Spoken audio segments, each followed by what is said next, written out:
as entrepreneurs, we want to make a huge difference. We want to deliver tremendous value to our clients and all those future clients. But at the same time, what we want to do in our own enlightened self-interest is to create tremendous value. Well, I have a remarkable expert that knows all about creating value from both sides of the equation today. He is a unique individual in that, first of all, he's recognized worldwide as a thought leader, most recently from the Merger and Acquisition Alliance. He's the #1 thought leader this last year. In addition, though, and this is a part that should scare you a bit, half of his work is working on with businesses, particularly family-owned businesses, in arbitration and litigation on the challenges of that creating value. Okay, unbelievable lessons over there. But why I wanted to have him here with you today is the other half, the half where he's helping businesses really realize their full potential. And that's what we have here at AES Nation. It's all about accelerating your success. I'm John Bowen. You are at AES Nation. Stay tuned. You want to meet and learn these lessons so you can apply to create tremendous value. Stay tuned. Ordinary success? No way. You want amazing, remarkable, exceptional breakthroughs. Dig deep, think bold, drive hard, watch yourself soar beyond your dreams. AESNation.com. Carl, thank you for joining us. You have such, I only gave a couple bullets of your introduction. I was joking before we turned on the recording that I printed out, kind of your CV, and it's over 10 pages just because you've been making a difference out there. And what I'd love to do is to, before we go into some of the lessons learned that our peers, our successful entrepreneurs, can execute so that they can create the value and learn from the lessons that you have. Give us a little background, because I don't want to say you have a checkered past, but you've done a lot of stuff here, and really you occupy a very unusual, as this strategy architect to helping businesses. There are very few people that are qualified. There's a lot of people you and I know that raise their hand to say they are. How did you get to where you are today? I would say the operative word is risk and opportunity. Maybe that's operative 2 words. Risk is a good way to look at it, is the more that you can identify, measure, manage, and mitigate risk, the lower the risk, the higher the price multiple. That's the end game. We tend to be taught that you look at the top line, the revenues, the bottom line being the profits, and that's what should drive the motivation. But that's an oversimplicity as to what drives value. Risk and opportunity is what drives value. Now, Carl, though, let me, I want to go to a little of the qualifications, because, Sure. You've got an unusual academic, real world experience, and then the privilege, earned privilege of working with so many successful entrepreneurs, particularly family-owned businesses, that you've made a huge difference. And I'm not talking about, a little here, a little there, but many, many millions of dollars, and really aggregately, I'm sure, billions of dollars. How did you gain that expertise? I'm going to talk about your book later. I've read your book. You've got a lot of depth there. Well, one would say that it actually started as an entrepreneur between the age of 9 and 12. I lived in Brooklyn, New York, and I delivered fruits and vegetables. Each delivery was 25 cents. The tips were between 25 and 50 cents. So for the 2-hour period between 3 and 5 o'clock, I could pull down $2 to $4, which as a kid in the late 60s and early 70s, that's not too bad, bread and butter for that age. And that kind of tapped into the entrepreneurial bite that got me going forward. I did serve in the military, and that military service in the Marines kind of taught to sift out the minutia from the relevant and stay focused. So that passion that most entrepreneurs have is how do you tap into that passion and still remain focused? That then fast forward after doing a lot of strategic work in the Marine Corps at various levels. I ended up joining a organization that most people are familiar with, American Automobile Association, the national headquarters, and doing operational audits. And the best way to think about operational audits is if you went in for a full medical examination, that takes all day. This is an audit that takes all week and identifies both the strengths and weaknesses. Obviously, when there's weaknesses, you try to repair them. So it's more than just finance, it's operations and strategy, recognizing that businesses are just four walls. It's made of the human beings and the organization. Then fast forward after that, financial analyst for a multidisciplinary appraisal firm that got me involved in all forms of appraisal, real estate appraisal, machinery and equipment, and obviously businesses. I was able to have a couple of successes early on, received several large federal contracts for appraisal work, actually invested in several other businesses as a byproduct. So I've been a serial entrepreneur in my own right. I've had 4 liquidity events to date. The most recent one is I actually merged my boutique national practice with a global valuation and litigation and advisory services firm, Berkeley Research Group. No, that's great. And, throughout your career, I mean, it's always been focused on focus, that strategic value creation. You use the term strategic value architect, and I think it fits really well. I want to go to some of the key takeaways that you've had over this career that are going to help the entrepreneurs, that we have the privilege of, joining us on the video podcast or on the audio side. And one, as we were getting prepared for this, it really hit me. The first one we were talking is growth versus gratification. And tell me a little bit about how that comes to play with an entrepreneur. Well, as you know, most entrepreneurs have the passion. They certainly want to persist, but at some point they want to receive some of the fruits of their labor. Unfortunately, oftentimes they do that a little bit too soon, and that starts a pattern, sometimes referred to as lifestyle business, and it causes a lot of business owners to cap out at between $5 and $10 million in either revenues or value. But many of them want to get to 25 million, 50 million, 100 million. So what's the difference between those two entrepreneurs? One of them tends to be very focused on building value, and the other one is focused on what kind of profits can I generate this year so that I can expand my lifestyle. Starving the beast is what I usually refer to it as. So if you look at it from the standpoint as an investor, would you want to invest in a company that's publicly traded that doesn't reinvest in the company's growth? And most people say, well, of course not, because I get most of my return on capital appreciation or growth. Why would you do that in your primary asset? So there's got to be a good balance between reinvestment back in the business. And when I say reinvestment, I don't mean just financial capital. I also mean human capital, and we'll talk about that later. Yeah, Carl, let's go a little deeper on this, on just kind of the trade-offs, because I've had both businesses. I call them lifestyle boutiques, and they're great. You can make a really good income, and particularly in professional services, but you can have it in manufacturing. You can have any of these where you've got a business that's kind of chugging along, and then there's the other businesses, and I've built and gone full cycle on a number of businesses where we really invested, and particularly there was some delayed gratification by the partners and the families and so on. And in some cases, there was a pretty big payday because of that. But, how do you help an entrepreneur kind of see the trade-offs between the two areas?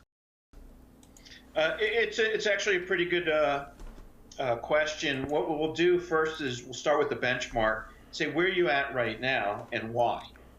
Now, if that's an issue of preference, and we usually kind of distill it down to liquidity, legacy, leverage, and learning.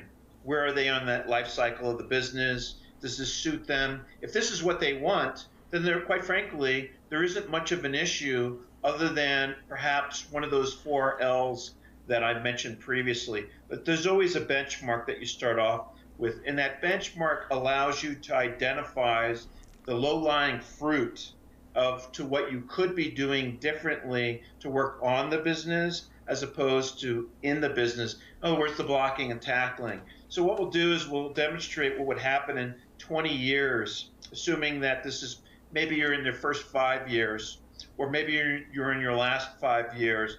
What would happen if you changed certain levers in the way that you operate your business?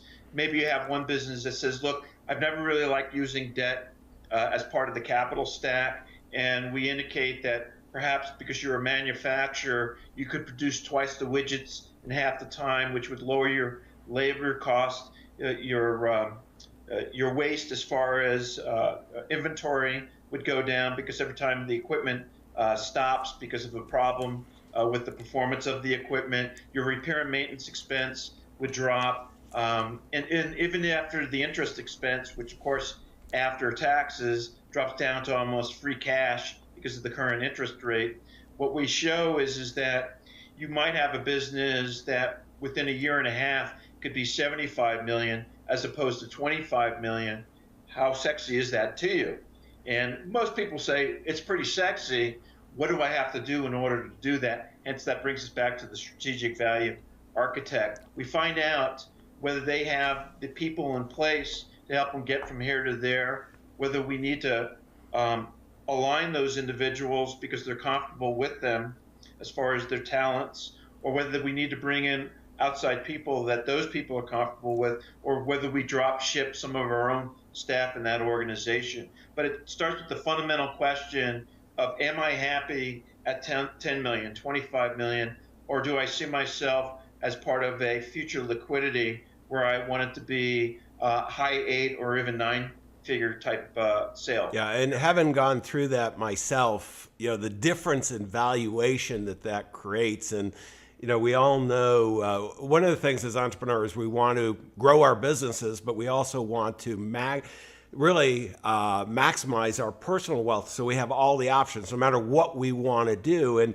And boy, that switching that little switch, in my experience is you don't have to screw up your life. I mean, I think that's one of the things that entrepreneurs worry about is, hey, I've got this great lifestyle business. If I try scaling up, boy, I'm putting everything at risk, and and the amount of management and issues and so on, and that really leads us to the next area that we talked about, and it's the how important human capital is, the ecosystem, to make this transition. And maybe, Carl, what are you seeing there?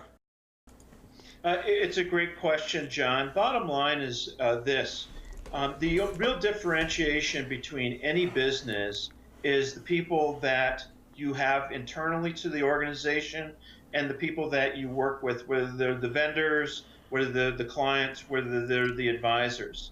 So that team, back to the old saying, it takes a village, cannot be underemphasized, or rather overemphasized. And so the question then becomes is, what kind of relationships do you have? Are these ones that they're offering uncommon knowledge, or stuff that if you went on the internet, you could find the answers to a lot of those questions? If you're measuring your relationships based on hourly rate and commissions and interest rates, then that may cause you to examine, are these the type of people that'll help me get from here to there? And that usually starts with the type of questions. Here's where I'm at. Here's what I want to go. What can you do for me as fill-in the advisor here? The attorney, the accountant, the insurance professional, the wealth advisor, the commercial banker, even the investment banker. I can go on and on as far as the various individuals.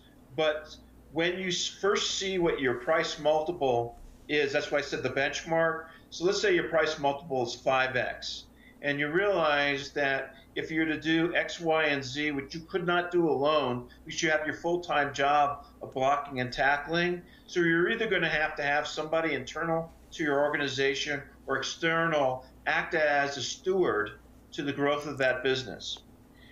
They're going to understand that the metrics are risk driven. So obviously that allows you to manage that risk so that you're not putting what you've already established at risk.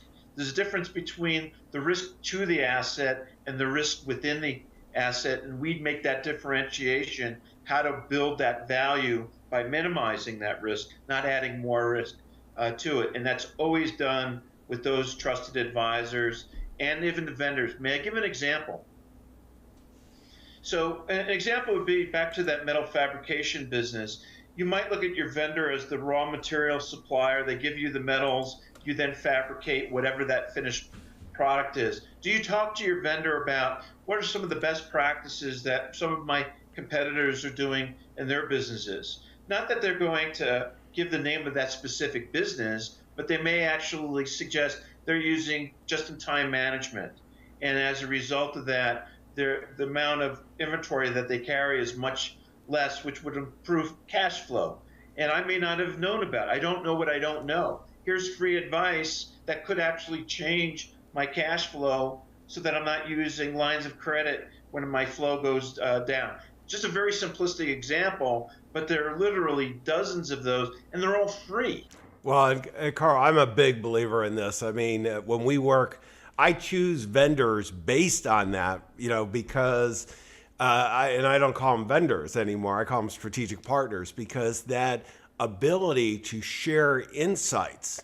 I'm thinking of a conversation I had the other day with a CEO, and I had one of my project managers, and we were struggling with an issue, and it's a very large organization. He's got tremendous experience. They're running all these events, and we wanted to create this very large event, and we were struggling on some of the issues. And in a 45-minute phone call with him that we taped, recorded with his permission, obviously, the insights I got there were worth probably $100,000, so easily. And I could have paid a consultant probably $200,000 to get that $100,000 of value. Sometimes you get the wrong one. So I mean, part of, Carl, one of the things I see over and over again how important that team is, and particularly if you do decide to scale up, it's critical because none of us get there by ourselves. We got to have a team. And it's not just providing, doing their job, whether it's internal or external. It's that passion of working with fellow entrepreneurs that are creating a bigger pie for all and their enlightened self-interest. And Carl, how do you pick, the right people? Because, it's not only do you not get the lift if you have the wrong person? Oftentimes you get a haircut. I mean, they can cause, you get the wrong person, it can cause amazing damage. It's actually a good question. And the way that I usually pose that to a family or a founder is, what are your top 3 priorities? And if they can't consolidate it to 3, I know that there's an issue of dilution. And then the second question is this known to the advisors and your clients, your vendors, your key staff? And if the answer is no, you already know that you have gap right there. So here's, again, a simplistic example. You have a commercial banker.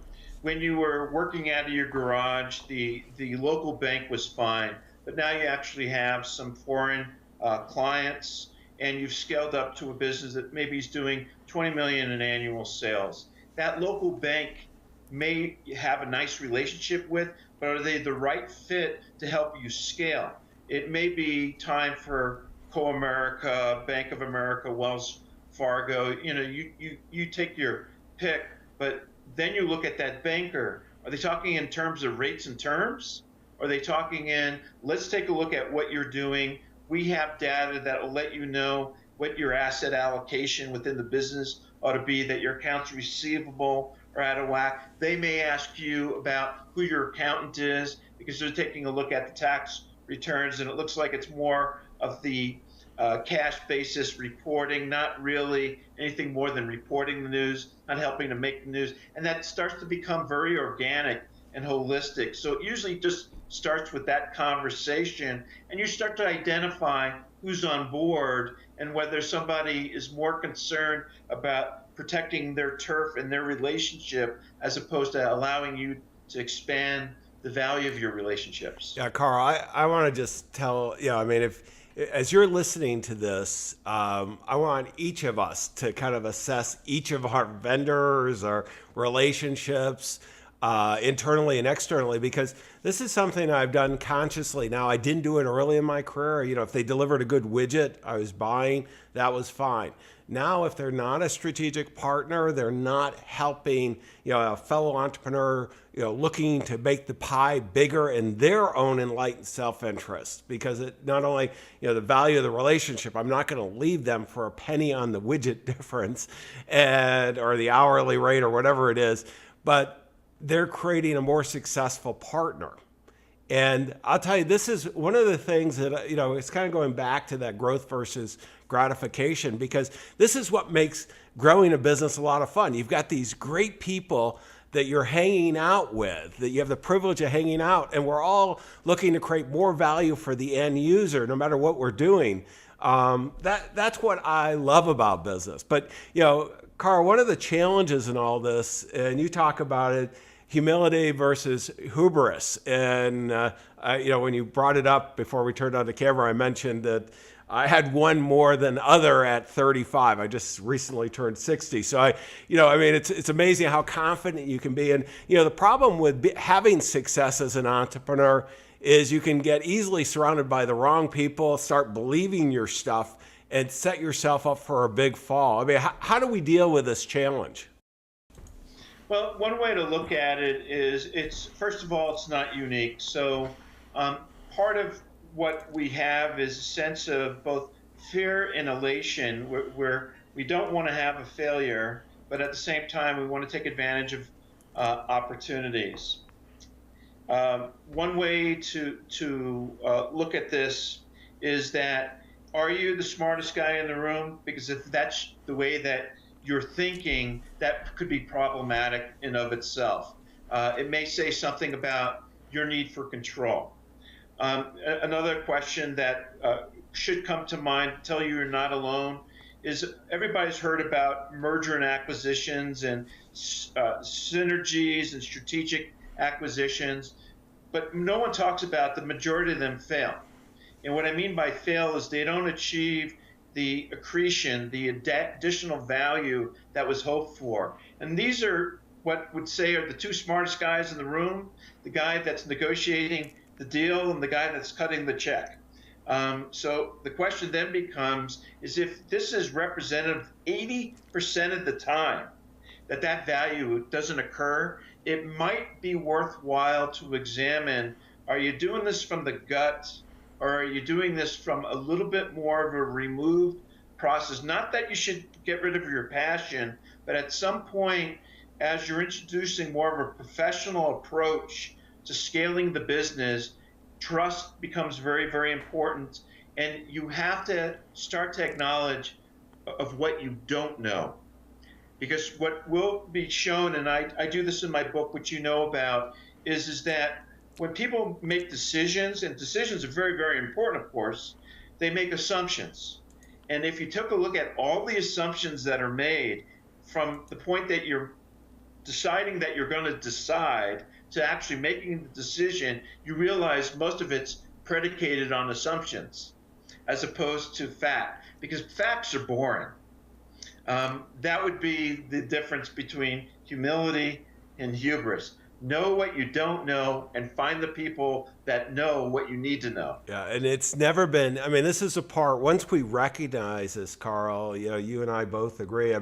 There's so much talent out there, and it's readily available today.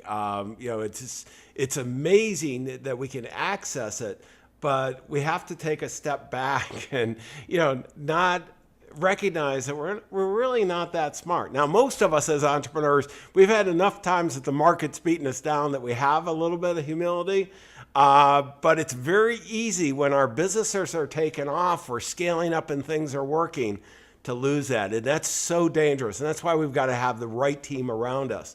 Now, Carl, one of the things I want to go into too is, you talk about this now versus 5 years out, the proactive versus reactive. And this is so important. How can entrepreneurs, make the right call here? It's actually a good question.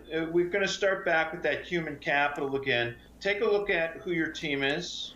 Take a look at whether most of the dealings that you have, are they tactical? Are they transactional? Are they technical? Are they ad hoc?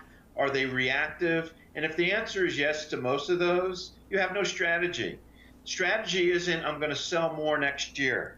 Strategy is what do I want this to look like so that we can clearly differentiate our value to anybody else that we're competing with. And what you'll find when you take away all the noise and all the mission statements is the people that you have that's different in your organization than the organizations that you're competing with, whether you're a one-man shop or whether you're a 1,000-man organization. Yeah, no, that's so great. And I want to go to the next segment because you bring this all together in what I call the book of the day. And Carl, you have written a great book. I remember, I'm going to put it up on the screen here for those of you who are watching on video. And if you're not, remember the transcript, the show notes are all at AES Nation. But it's Equity Value Enhancement, a tool to leverage human and financial capital while managing risk. And Carl, tell us a little bit about what's in the book and how entrepreneurs can use that to really maximize their value. Well, one way to look at it is I have this acronym that if you can remember that as the takeaway, it's governance, which includes strategy, culture, innovation. It's the relationships that we talked about previously. It's the risks, and about a third to half of the book just talks about all these operational, financial, and legal risks that aren't just number driven. And the last one is the knowledge that we talked about before, or an acronym which we call GREEK. What the book does, even though I have an advanced degree in finance, it emphasizes that the human capital must be leveraged in combination with the financial capital. Put another way, you can't throw money at issues and expect a result to happen on its own. Very, very rare. So the way that you leverage the result is that you tap into that village, that ecosystem of people and that talent, and you ask the question, what do I want this to look like in 5 years or 3 years or even 2 years? And then you reverse engineer what it is that you're doing right now that has to change. Otherwise, you're going to default to the familiar. And what this does as a book is it takes you through those risks, examining advisor relationships. It tells the advisors the optics of risk through the lens of the owner, through the lens of other advisors. It talks about how to take all this and go together. And here's the good news. I still count on my fingers, even when I'm dealing with $1 billion client. So this is written truly for the layperson, not a valuation expert. Yeah, and let me put it up on the screen again, just so everybody has it. And again, go to the AES Nation. It's a great book, and when it is a little thick and very thoughtful. And I was thinking when I first, after meeting you and when I bought the book, I'm going, you know what, this is going to be, I'm going to go back to all my financial background and so on. The reality was it's a great read because the biggest value creation you talk about is the human capital. And this is where I think so many of us as entrepreneurs get caught up. I mean, I'll disagree just for a second with you, Carl, that when you throw money at a problem, you said it didn't change. I have changed many things throwing money at it. Unfortunately, it hasn't always been positive changes. And when you're thoughtful, you visualize where you want to drive it. I mean, remember, as leaders, as entrepreneurs, we have to inspire our team, both internally and externally, as well as our clients, to move forward. Well, we have to have a vision then if we're going to inspire them too, and build toward that and be thoughtful and use this strategic value of the architectural process that Carl's talking about. And it creates so much value. It's amazing. Carl, let me go, the next segment is resources. And what I'm looking for here is, let me put up your website. And why don't you tell me a little bit about what what's there, and then also why don't you bring up your charitable, because I mean, one of the things that I think so often happens is, we don't see the full person here, and as entrepreneurs, we're artists. I mean, we're making a difference, and you're making a difference not only with the fellow entrepreneurs, your own businesses, your fellow entrepreneurs, but also, and let me put up the your resource here, the website. It's a very easy one. Carl Sheeler, CarlSheeler.com. Again, the link will be on the show notes. But Carl, what are you doing here? Well, if you go to the website, again, we try to make it as simplistic as possible. So you had referenced the equity value enhancement as a book. Really, if you were to go to the website, you can see some of the various white papers and the blogs that I've written. I just recently wrote one for LinkedIn, some of the past presentations that I've done, the PowerPoints, the podcasts. And if equity value enhancement holds interest, we allow anybody that visits the site, and we do not solicit. So the only thing that we need is the name and the email address, and then we will send the first several chapters of the book complimentary. If you love it, we hope that you order the book. If you don't, well, I'm sorry to have disappointed. In part, back to the foundation, as I mentioned to you before, I'm a combat veteran myself, being a tank officer in the Marine Corps, subsequently a staff officer. I'm very, very sensitive to the number of veterans that have served multiple deployments because we didn't have a draft. And many of them are confronted with combat post-traumatic stress disorder.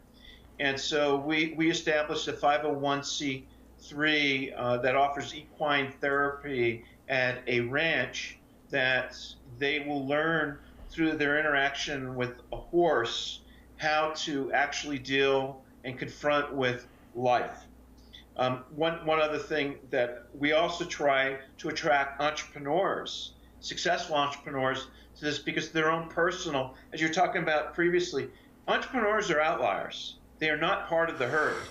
And particularly if you're at that 5 or 10 million, you've already beat the odds. And we tend to look at that as being ho-hum, not a big deal. It's a huge deal. Okay, you're the job creator. You had to go out of your comfort zone to go after a passion and success. But the question then becomes, this is how I've defined myself. Now what? Okay, so instead of hearing things like exit strategy, I would argue, what's your transition plan? That's to go to the next chapter in the book, not just to close the book. And the ranch offers that as an opportunity, particularly families of great success that want to leave a legacy. And so we tie that in to not only the 501c3, but a separate opportunity for families of affluence. No, that's great, Carl. I mean, it's really impressive. And this is one of the things I think that, each of us as entrepreneurs, successful entrepreneurs, that we're, I never like the give back kind of connotation, because I think as entrepreneurs, we're delivering value all along, and that's how we create value. But that next chapter in our professional career, those things, those passions that you have, the ability to create foundations as you build wealth, is one of the big arguments for scaling up. But let me go to the last segment, which is key takeaways. And I got to tell you, Carl, there's some great stuff. I just want to go over it one more time to make sure everybody got it. I mean, growth versus gratification. The big thing here is there's nothing wrong with a lifestyle boutique. Carl mentioned, I think the statistics I was seeing, 4 out of every, to get to 5 million, there's only 1 out of 400 entrepreneurs, or business owners that do that. So 5 million or greater. And so no matter what level you are, you've accomplished some real success. But, do you want to take it further and really build, I always like the enterprise value, but also having that lifestyle along with it. But it does mean some deferral to make it happen. Also, Carl talked about the ecosystem, and this is the value of human capital. And really, in his book, a great book on leveraging human capital, it's not just your team, it's not just your partners, it's just not the shareholders. It's everybody that you choose to work with. And there's so much value out there. And if they're not contributing beyond just that simple, 40 hours or the vendor that's just delivering, you need to have better partners. Also, humility.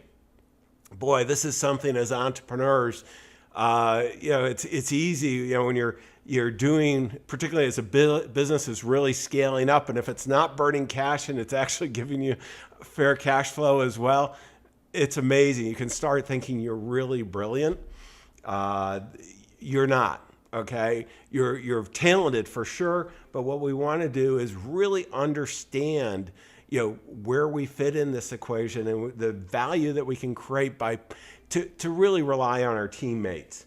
And then the difference between being proactive and reactive, and that 5-year out vision. Really, we want to lead. We want to inspire. In today's world, we've got all these political things going on, and no matter when you're listening to this, there's going to be political things going on. There's going to be uncertainty about the economy. There's going to be social challenges out there. With all that's going on, your clients are concerned, your teammates are concerned, you're concerned. You have to inspire to take action. Carl, this has been phenomenal. I just want to encourage everybody to go to aesnation.com. You'll get the transcript, spend some time there, go to the link to Carl's website. If you need a little proof, download the beginning of the book, but I'm going to tell you, just go buy the book. It is going to be the best 50, or the Kindle version is only 50. I forgot what the other, maybe $70 on Amazon. It is one of the highest return on investments you're going to ever get. Let's go out and make a difference. Your clients, your future clients, all those teammates, that human capital that wants to help you be even more successful, they're for you. Wish you the best of success. Exceptional, remarkable breakthroughs. aesnation.com